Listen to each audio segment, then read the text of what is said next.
आदाब नाजरीन, IA media में आपका इस्तकबाल है।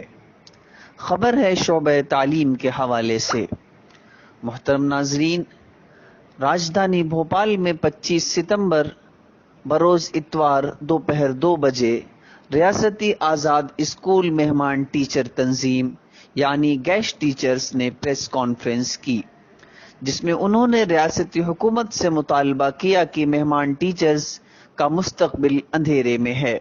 मेहमान टीचर्स के साथ रियासती हुकूमत की पॉलिसी दीगर आला तालीमी महकमे के टीचरों से मुख्तलिफ है। इसलिए हमारी तंजीम का मुतालबा है कि रियासती हुकूमत 10 अक्टूबर तक हमारे लिए मुनासिब हिकमत अमली तय करे, वरना हम हुकूमत को इंतबाह देते हैं कि 10 अक्टूबर तक अगर हमारी सहूलियात के तई हुकूमत मुतफक्किर नहीं हुई तो रियासती सतह पर तहरीक शुरू करेंगे।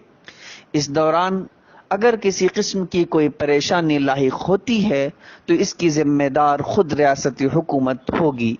पेशे खिदमत है ये सरकार रिपोर्ट। से मांग मनवाना चाहा, किंतु सरकार ने आज तक हमारी मांगों पर ऐसा कोई निर्णय नहीं लिया है जिससे प्रदेश के अतिथि शिक्षकों का भविष्य सुरक्षित हो सके। हम पुनः मध्य प्रदेश सरकार से प्रेस वार्ता के माध्यम से निवेदन करने आए हैं कि प्रदेश सरकार 10 अक्टूबर के पहले हमारी मांगों का निराकरण करे।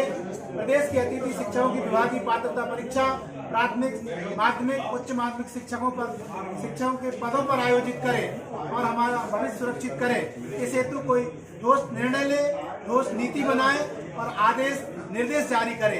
यदि 10 अक्टूबर के पहले ऐसी कोई नीति बनाकर आदेश जारी नहीं करती है तो 10 अक्टूबर से हम भोपाल की धरा पर प्रदेश स्तरीय ध्यान आकर्षण आंदोलन करने भोपाल की धरा पर पहुंच जाएंगे। पूरे मध्य प्रदेश से 70,000 की संख्या में अतिथि शिक्षक यहां पर पहुंचेंगे, जिसकी संपूर्ण जवाबदारी प्रदेश सरकार की होगी।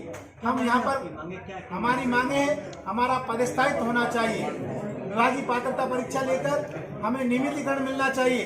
जब तक यह कार्रवाई पूर्ण नहीं हो जाती तब तक के लिए हमारा पदस्थायित्व 12 माह के लिए सेवा काल दिया जाए। तत्पश्चात अगली कार्रवाई धीरे धीरे क्रमबद्ध चरणबद्ध तरीके से सरकार पूर्ण करे। जो पात्रता परीक्षा पास कर चुके हैं हमारे बहुत सारे अतिथि शिक्षक भाई 2018 व्यापम क्वालिफाई बैठे हूँ, वर्ग 1, 2 और अभी 3 में भी क्वालिफाई किया है। किंतु सरकार ने हमारे साथ जो आरक्षण की नीति खेली है वह गलत है।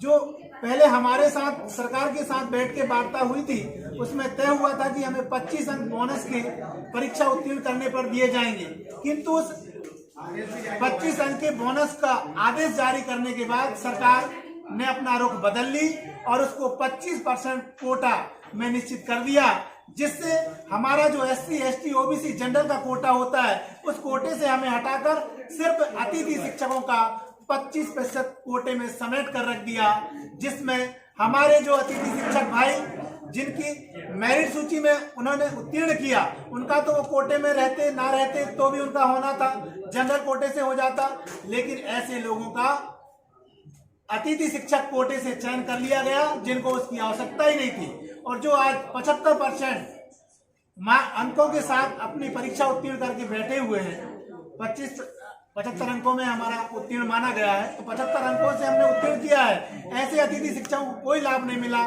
जो हमें मिलना चाहिए था।